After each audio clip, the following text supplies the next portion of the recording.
The views, opinions, and stories shared on this show are based on personal experiences of the hosts and guests. They are intended for entertainment and educational purposes only. Some content may include mature themes, strong language, or descriptions of past criminal activity. These accounts do not glorify or promote illegal behavior. Viewer discretion is strongly advised. Keep my podcast out your motherfucking mouth.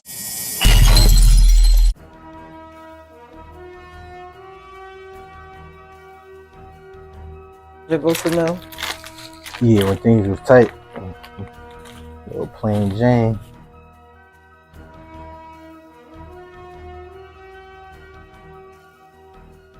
I still be eating some of these on sometimes. Go to the poppy stuff, get the cup of noodles. What you think drew you back to it? I ain't gonna lie, it's like a meal that you can eat. You can save money for the it's still Chi-Chi still fill you up for the whole day.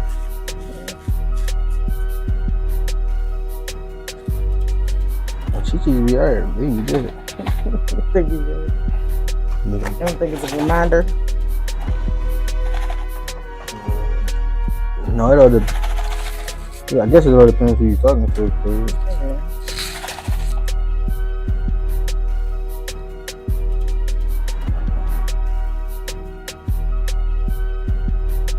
Hey y'all, what's going on? It's your girl, How Many Bags B T-shirt, from size policy or whatever. And I'm here today with another episode of Chatting Over Chi-Chi's. And today we have one of my dear friends who I love to death. His name is Hill. I'm gonna let him tell y'all all about himself though. So my name Hill, we all we got. We got. That's it. All right, so Hill, what you from? Where in the city? 24th and Somerset. 24th and Somerset, the north side. Absolutely. All right, say that.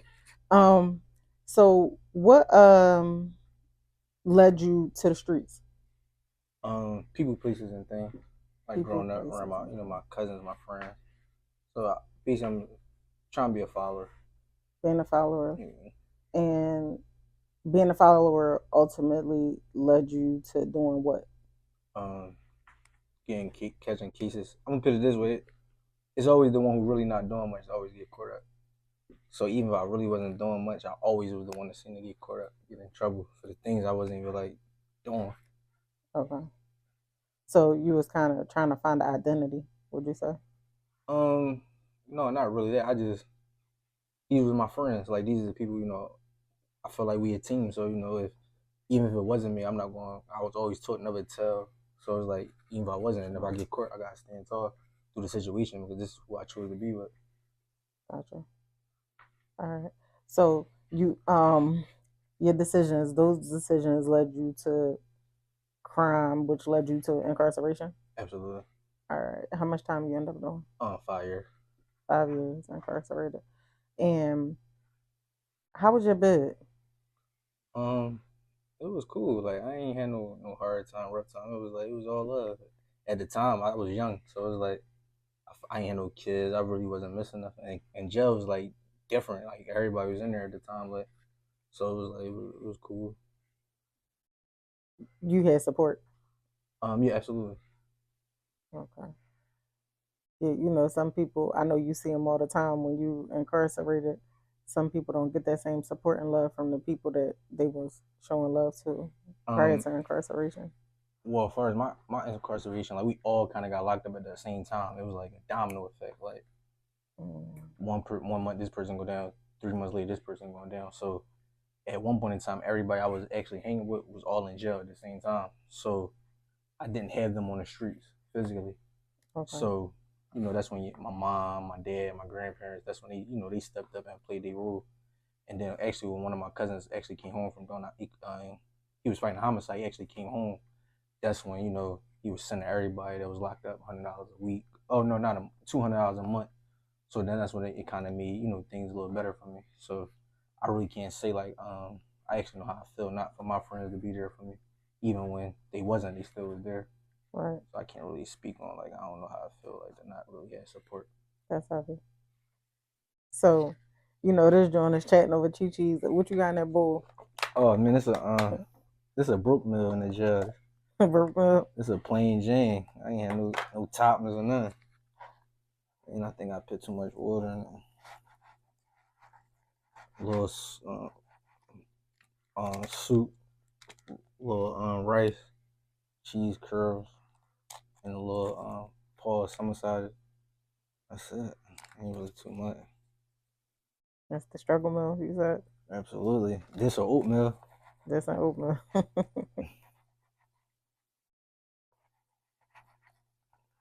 So, when did you realize like being a street guy wasn't really the thing? Did you have a turning point in prison when you felt like I ain't going back out there to repeat those actions, or like what changed for you, if anything? Because I always knew I was different. I always knew it really wasn't me. It was like, the company I kept. And I just knew I had more than just, and I learned like if I'm in here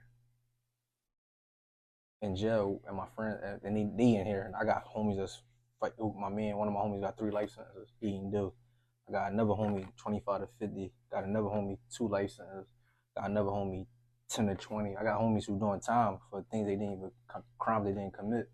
So they tell me all the time like, bro, you gotta get out there and do something different.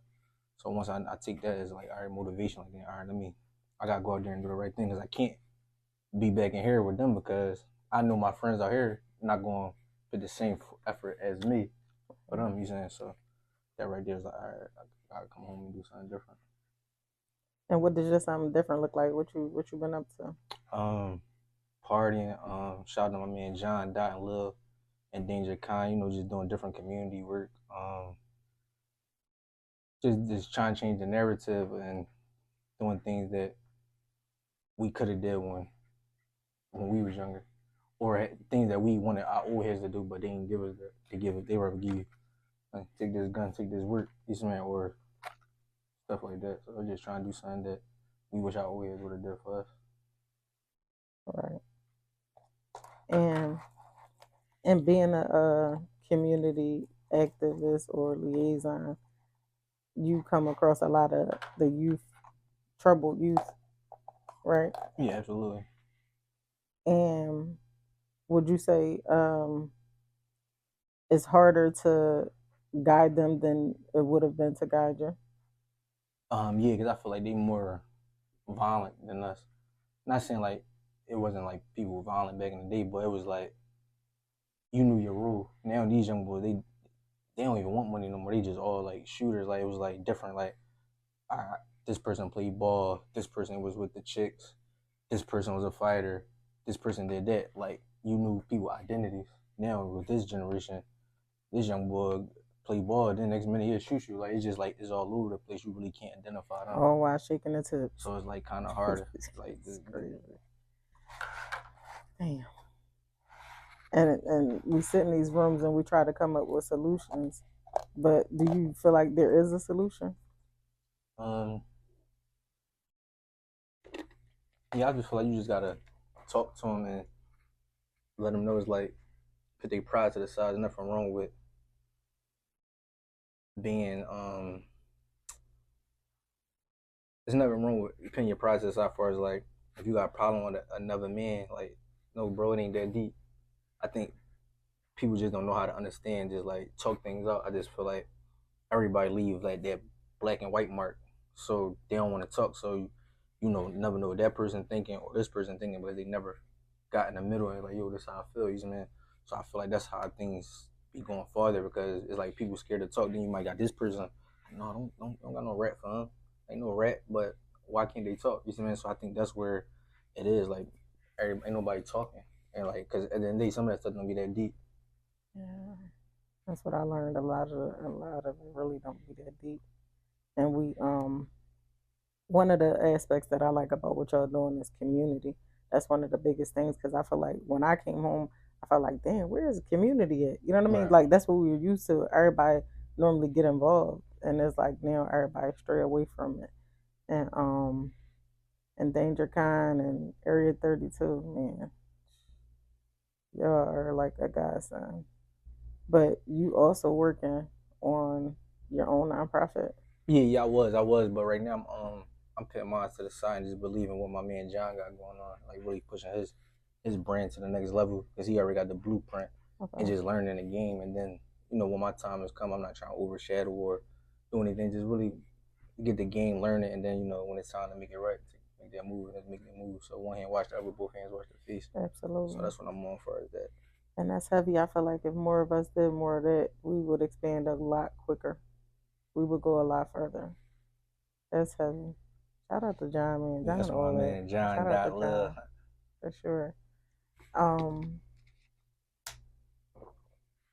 One of the other things I was proud to see here lately, you about to open up your own spot.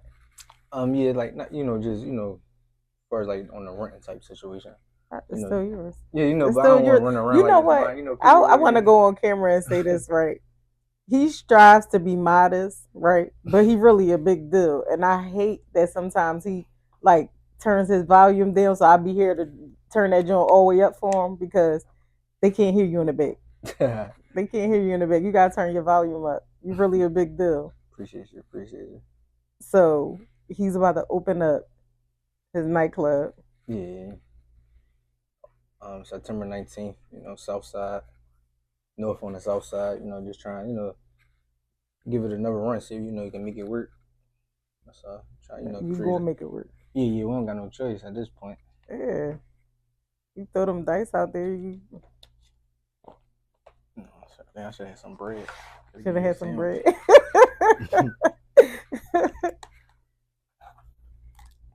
So, what was the transition coming home from prison? Like, how did that look? Was everything like new and weird to you? No, honestly, my little transition was like a little different. I had a different type of situation. How I really wanted my life to be when I came home, but unfortunately, I didn't go that way. I had a daughter. So once you have a kid or whatever, it kind of like changed your whole perspective and how you move. So it's like what I wanted to do, I couldn't do.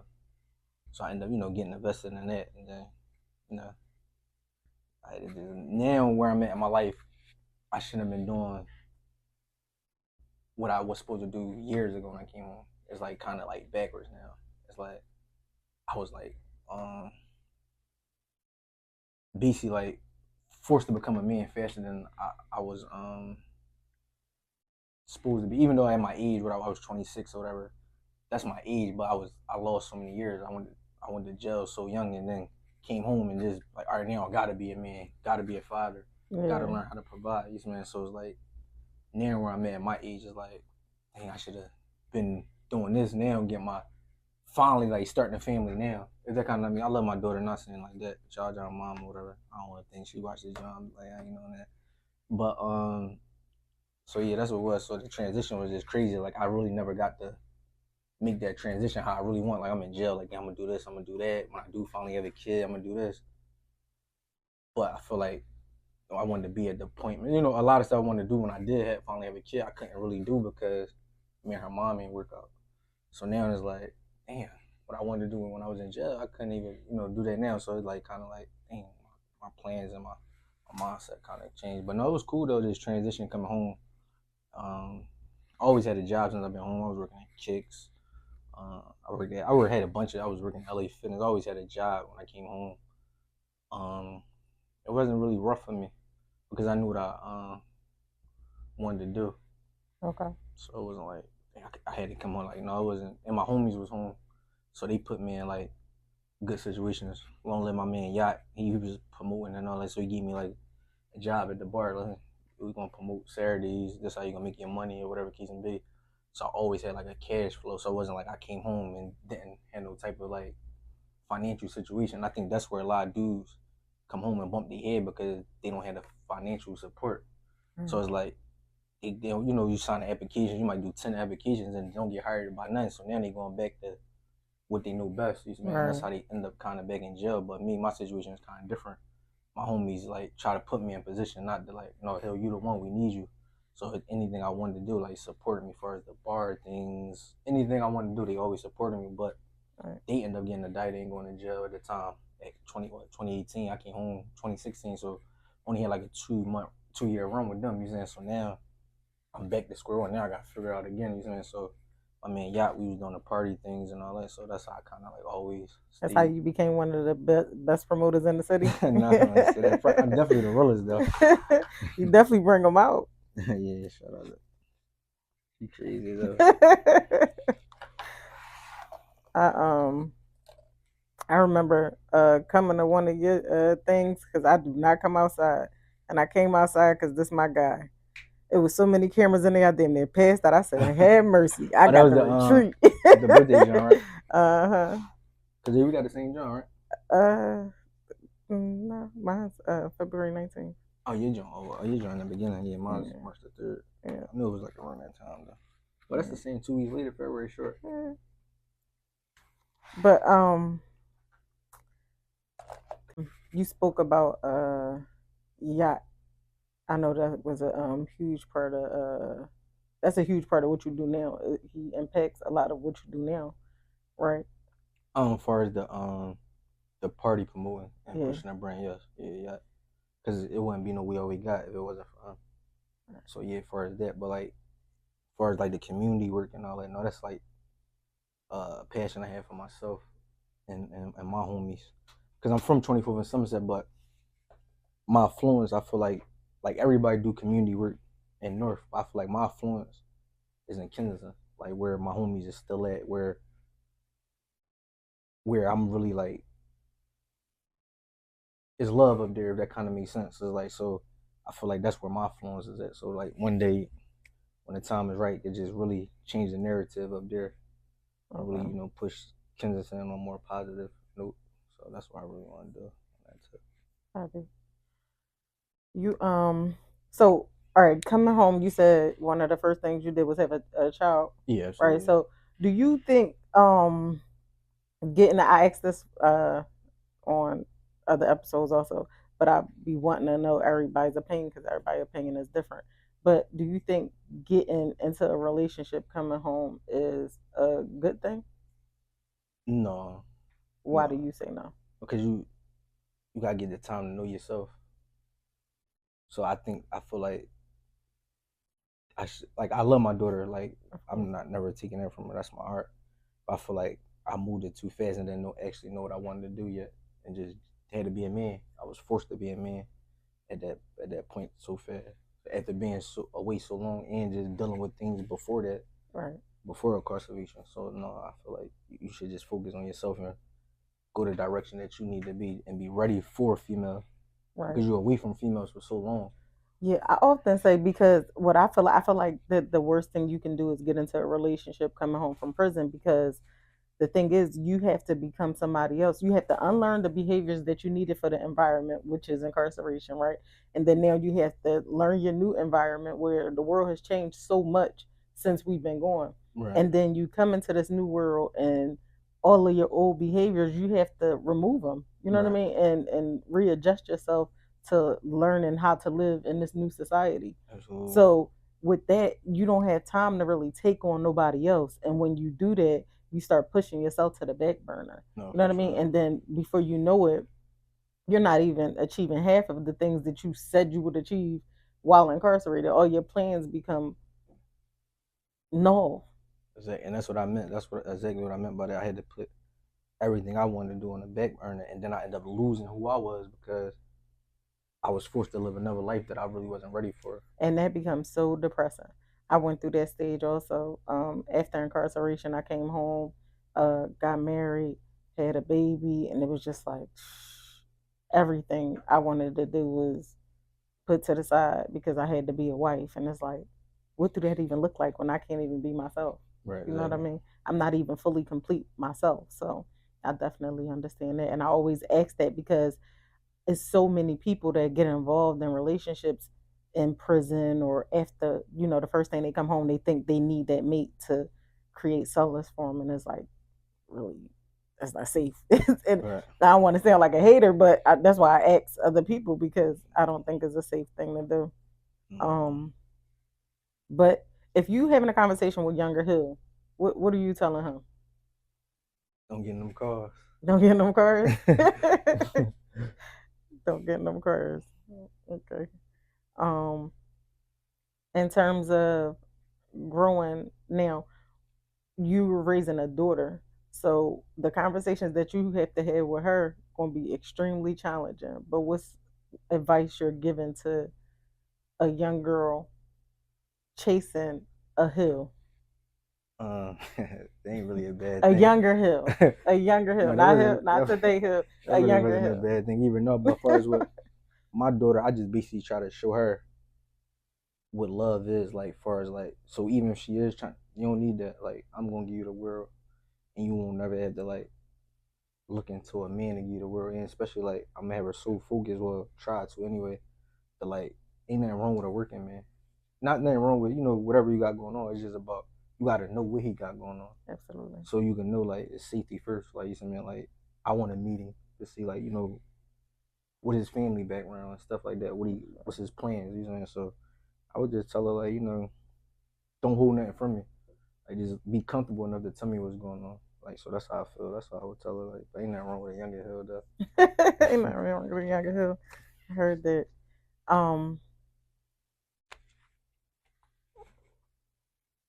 You ever had any violent run-ins in a prison? No. It was all love. That's good. Okay.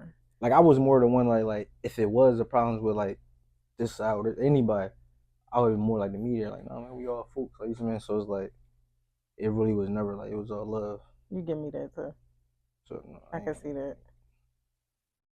Not saying like I ain't getting no like, I mean, but it wasn't really like because of me.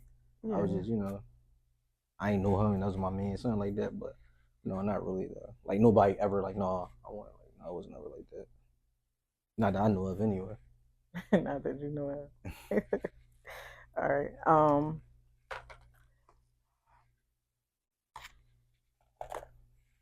You're entering into a new realm, which is it's not really new for you, but it's new to you, which is you having your own space, right? Right. And how do you think you're gonna be able to balance that with everything you got going on? Because it's different when you ain't the one that got to lock up at night, or you ain't got to do the counting and balancing and all of that type stuff. That's why as a team. So I got my cousin Marv, my man I was a team. Everybody plays a role. Everybody's a strong suit at what they do. My thing really not numbers and liquor, and that's not really what I'm good at. So everybody has a job for that. My thing is make sure the people is in here and establishment. We getting flyers done as far as like the promotion, making sure this is the place people want to be at. And I will learn that as it go, but that's not really my strong suit as far as like inventory. I don't got time to be watching, make sure the bartender's not stealing, counting hookah. That's not really what I'm good at. So it's a team, so everybody has a role. So as long as we, sometimes I might have to do step up, but that's not my core position. So that's why it's a team. Absolutely. So, that's how it's gonna be on that. I think one of the biggest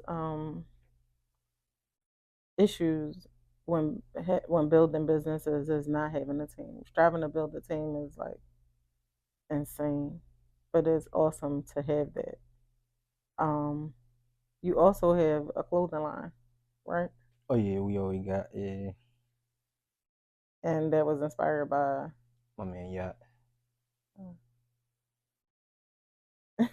What's next for your clothing line? What you do? It's getting you create cool. your own designs. Yeah. And I get help from other people. Like I might say, how you like this or this idea, get it back. But it's getting cold, so we're gonna drop some sweatsuits, hoodies, stuff like that.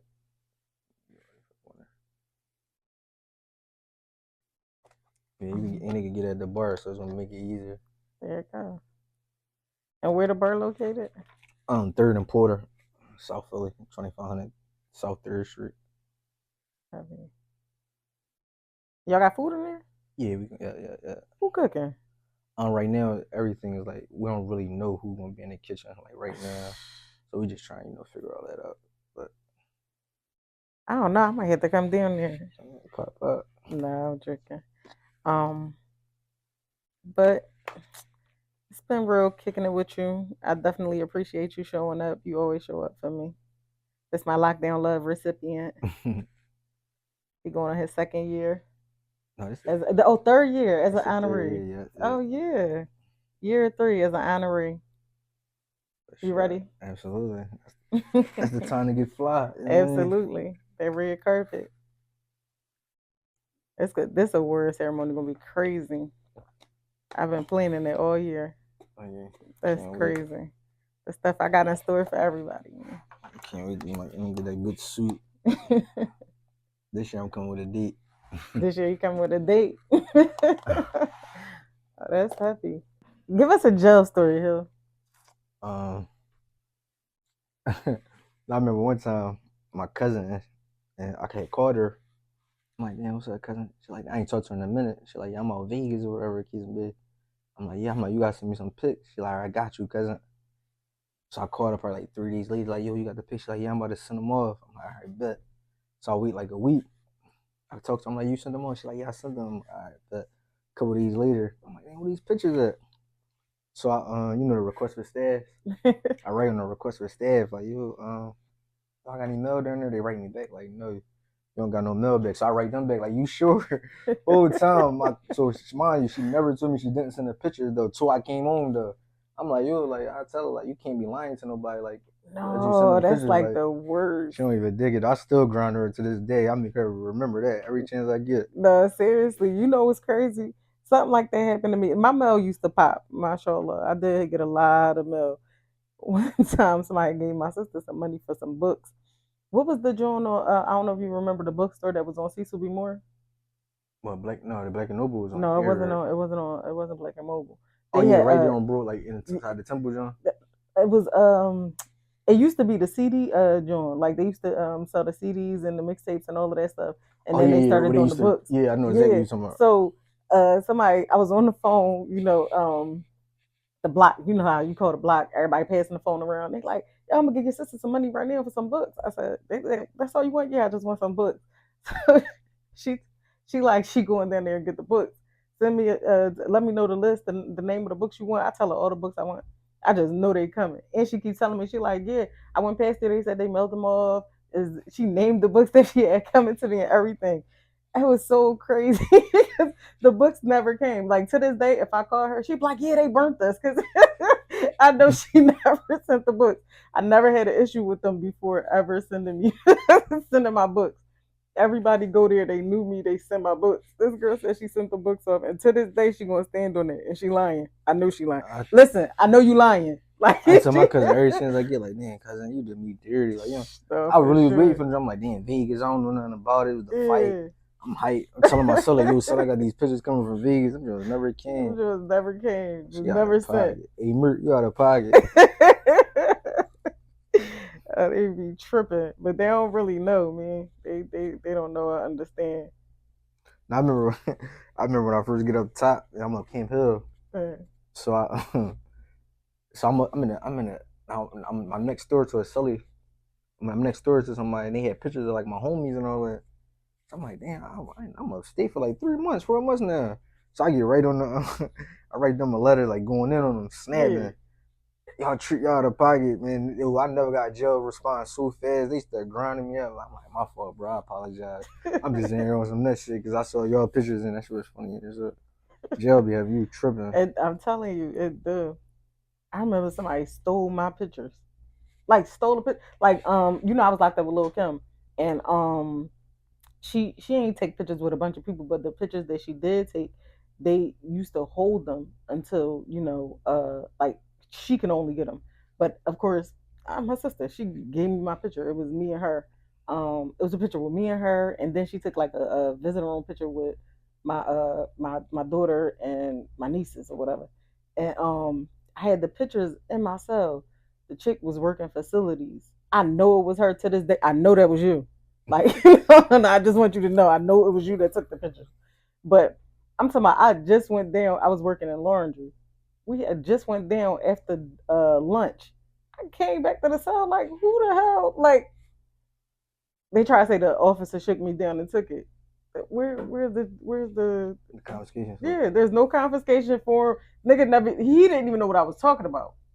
But I know for sure they was like, no, facilities was in your room. Why would facilities be in my room? Wasn't nothing wrong in my cell. I know she took it. You dirty dog. But me and Kim got a million pictures since then, so it's cool. It's all right. You got the jail joint. That's crazy. People crazy as hell. Jail was funny. Jail was a bit for real. It was like being in high school all over again for me. Oh, that's all it is. A big school. Big school. School of hard knocks. So it's been real kicking it with y'all. You were tuned into another episode of Chatting Over Chi-Chi's with one of the realest in the city, my guy, G Hill. Make sure y'all stay tapped in. What's your social medias? Hill, HIL_WAWJ. Y'all heard them. Make sure y'all tap in. And follow Chatting Over Chi-Chi's as well as SY_Moneybags. Y'all know the links is below. Check in with y'all next time.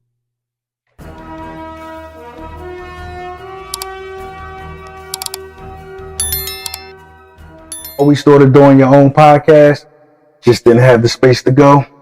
Well, Black Wall Street Podcast Space is here to help you. Are you tired of trying to podcast from home? Background noise, bad lighting, technical headaches? Ready to step it up? Well, welcome to Black Wall Street Podcast Space, where your voice meets production power. Whether you're launching a new podcast or taking your content to the next level, this is the place to create, edit, and grow professionally and affordably. High quality sound, clean production, built to make you sound your best. Need editing and mixing? We've got you. Whether you're just starting out or ready to take it to the next level, if you're ready to bring your vision to life, lock in your session at Black Wall Street Podcast Space. Quality, culture. Call 215-303-7425 to book now, and let's get to work.